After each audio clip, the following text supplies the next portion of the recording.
Welcome, ladies and gentlemen, to A to Z Sports Live. I'm your host, Tyler Fornes, and we are going to be talking about your Minnesota Vikings and one of the more intriguing draft prospects in this entire draft when it comes to who could potentially be added to the Minnesota Vikings to help them get over that hump that we have been hoping for them to get over for years and years and years. Minnesota Vikings have not made the Super Bowl in 49 years, and it was Super Bowl 11 when they lost 32-14 to the then Oakland Raiders.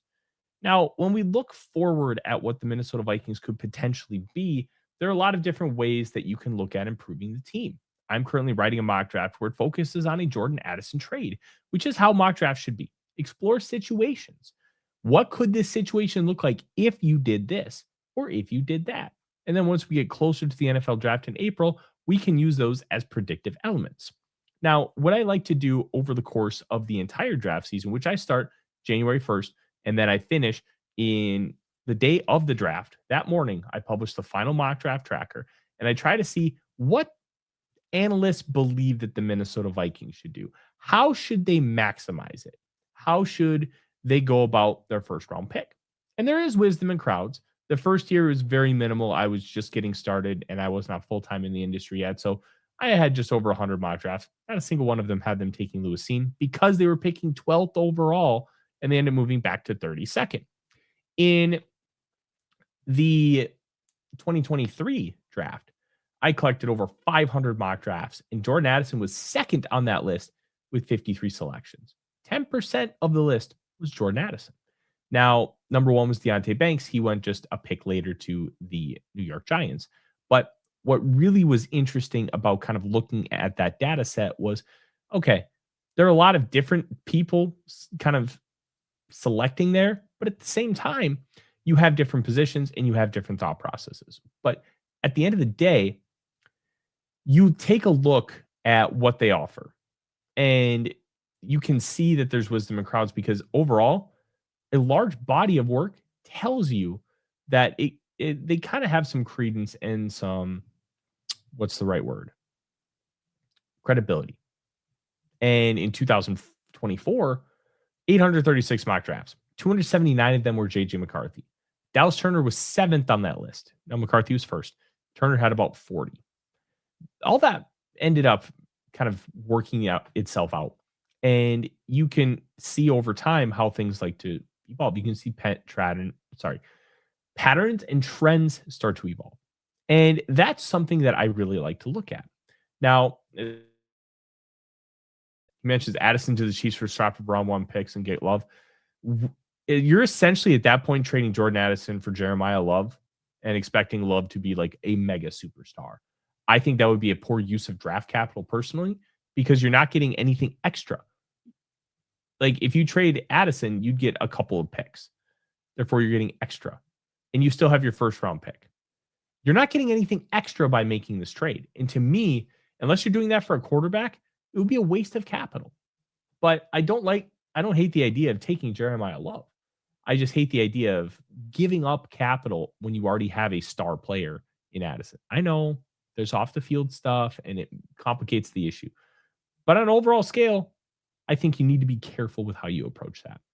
But we're not here to talk about Jordan Addison. We're here to talk about Kayden McDonald, the defensive tackle from Ohio State.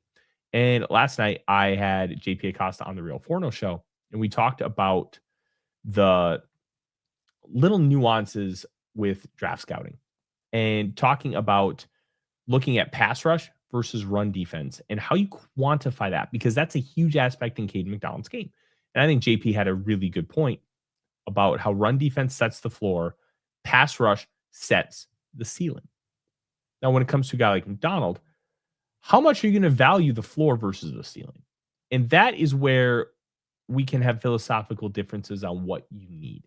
Now, the run defense itself is going to become more and more important because teams want to play too high. Therefore, offenses are going to shift more towards running the football. And with a shift toward running the football, you're going to need the big boys in order to stop the run. But is that going to be worth a first round pick? Is Kayden McDonald at 18 worth more than Tim Keenan at 97, where you take an edge rusher like a Cassius Howell at 18, he's probably going to be significantly better than a guy like Tyreek Sapp at 97.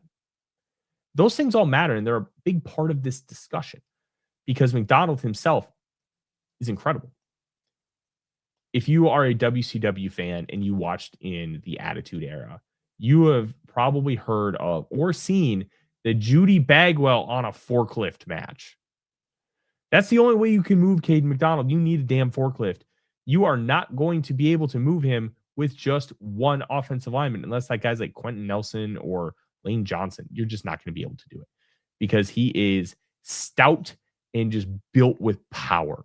It doesn't look, he doesn't have an unhealthy body. He has a powerful body. And that really shows up in a big way when we're having the conversation about his run defense because it is superb. He understands how to peak. He understands how to keep offensive linemen at bay, two gap, play gap and a half. Whatever you're asking him to do, he does it really well.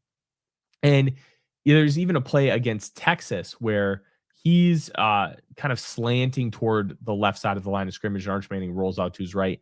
And he lumbers a little bit because he's not exactly fast. I mean, he is a nose tackle after all, but he does chase down Arch Manning on the sideline and gets the tackle. You get a lot of effort from Kayden McDonald. And I think that's a great thing. But when it comes to the overall package, what are you getting from a pass rush play? What are you getting on third down? And this is not a player that you're drafting for a pass rush. You are not taking him because you need him on third down. What you are doing is you are taking him and you are asking him to be so good on first and second down that then you can maximize third down with what you have else on the roster. Is that a smart way to build a roster? Is that the right way to build a roster? I'm going to be honest with you. I don't love that idea. I think you can do that if you believe this guy's going to be the next Vince Wilfork, because Wilfork was a massive difference maker for multiple seasons for the New England Patriots, and then he went over to the Houston Texans at the end of his career and was solid. But unless you're going to get that kind of Hall of Fame level production, are you sure that it's worth a first round pick? Because I can probably find a guy that's very similar in a Tim Keenan from Alabama, who I can probably pick at 97th overall. Nose tackles are a dime a dozen. A great one is a wonderful thing to have, but what kind of value do you place on that guy? And that is a really big aspect of this entire conversation. What do you do when it comes to his draft stock? Personally, I think pass rush needs to be a big factor in your discussion. I love the idea of, hey, we have to counter what offenses are doing. We have to be able to stop the run so we can play those two high shells and force everything underneath. I think that makes a lot of sense.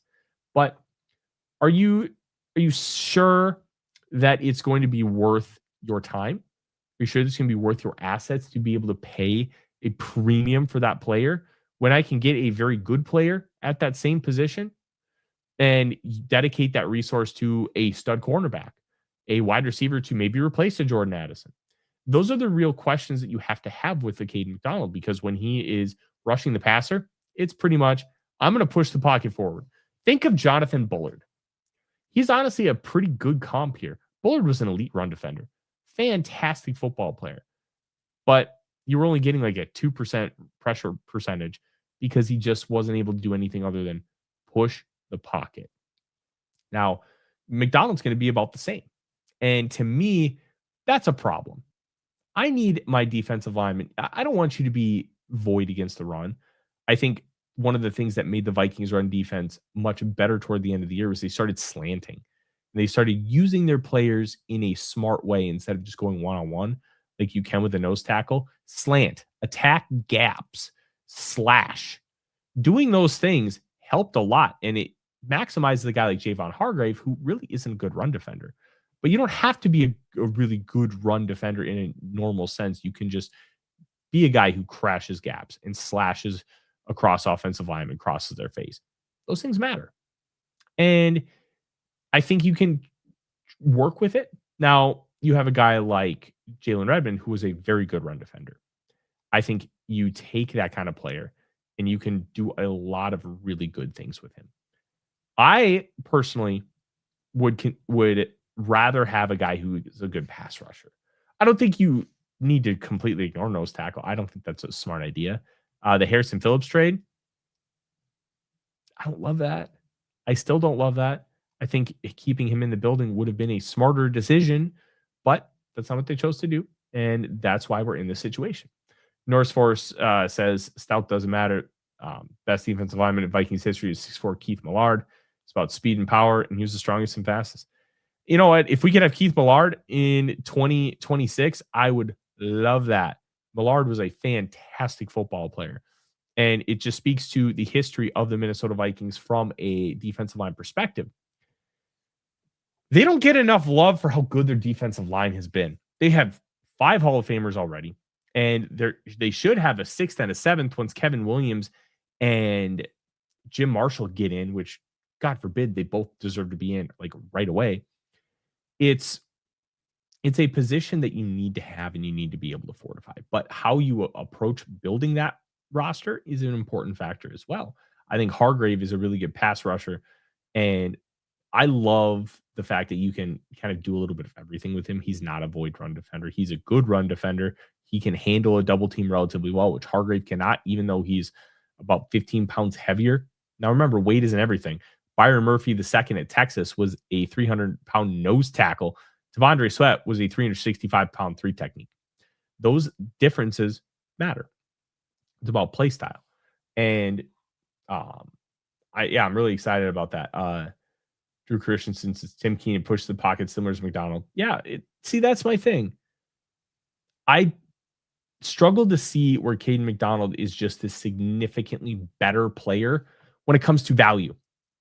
I haven't got to Keenan yet, but I gave Kayden McDonald an 82.0, which is a 2nd round grade. I gave Jamari Caldwell, a similar player, just over an 80 last year. Low 2nd round grade, so 50s and 60s. All that matters. And if you just don't have that pass rush, even though his power profile for me was almost like, it was like 9.5 out of 10, that's a high 1st round power profile. But if you don't have everything else, what does it matter? If you can't rush the passer, why should I take you high? Thank you, Nurse First. I appreciate that. All these things matter. All these things factor into your discussion.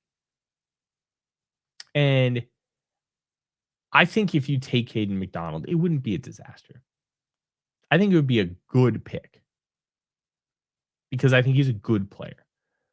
But I don't think it would be good based on what's going to be on the board, what's going to be focused on as far as what you really want to do building on that defensive line. To me, that's a really big issue. I want pass rush. I don't think you should completely ignore the fact that you want to have a good run defense. I think that would be a big mistake. What I would say is you need to find a way to get both. And I think both would be Caleb Banks. I think you could also say that's Peter Woods. But a pure nose tackle at 18th overall with a player like Kayden McDonald, I struggle with that. And I think the Vikings aren't at a position where they need to do that. Now, remember, the run defense itself isn't really that bad. It looked bad at times, but so did everybody else. The reality is they were 5th in yards per attempt last year. 5th. They're 20th in yards per game, but 5th in yards per attempt. And they were 2nd in rushes against. So even though the bulk stats weren't great, the underlying metrics really weren't that bad. So how much is a nose tackle actually going to make this big of a difference? I think it's a really intriguing question to ask, and it's a really intriguing answer as well, because when you look at the entire puzzle, I don't think you can take Kayden McDonald at 18. It's not because he's not a good player. He is a good player. But because you can get more, and for what this defense needs, which is youth, especially on the interior and especially in the secondary. And honestly, at linebacker too, they need it everywhere. A nose tackle would feel too much like a luxury pick and not enough of solving their real issues, which is having a very reliable cornerback room and a safety room that's not going to force Josh Metellus to just play deep half and deep third all the time. I'd avoid Kayden McDonald. If he's there in round 2, take him. Absolutely. I think it would be good value at 49, but 18's too high. Thank you, Jackie. She agrees. She doesn't want to let Addison go unless we get strong draft capital, although it's not worth it. If you were able to get Jeremiah Love for Jordan Addison, like If you do a 1-to-1 where you trade Jordan Addison for the first round pick that lands you Jeremiah Love, I think that's a good move. But using Jordan Addison as the bridge draft capital to move up in the draft for Jeremiah Love, that's where I have the problem. Giving up Addison to go from 18 to 9 would be terrible. Bad asset management. And that was one of the biggest criticisms of Kwesi Adofo-Mensah, right? Bad asset management, bad trades, bad draft capital usage, bad selections. We'd be falling into the same pattern. I would want nothing to do with that. Lastly, Josh says we should draft Dylan Thieneman. I haven't gotten to Thieneman's tape yet. Vibes are not great for me initially. I think he's more of too much of a box guy, and I'd rather have somebody who's a little more well-rounded, kind of based off of first impressions. But I'm excited to kind of see what that looks like. I'm excited to get into his tape. I've had to watch a lot of wide receivers for A to Z Sports because that's what draft profiles I'm in charge of. But there's going to be a lot of safety talk. We're going to have a lot more NFL draft discussion on this stream. Make sure you hit that like button, subscribe, ring the bell for those notifications. I try to go live at either noon or 1 every single Friday. Next week will be a little different because I'm going to be out of town, but there's going to be a lot of fun stuff that you are going to want to pay attention to. And we're going to have a lot more. A2Zsports.com, the best Vikings coverage out there. Analysis, news, and a lot of opinion-based pieces as well. We cover it from every angle. You're not going to want to miss it. Thank you guys so much for joining us. I am Tyler Fornes. Skol Vikings.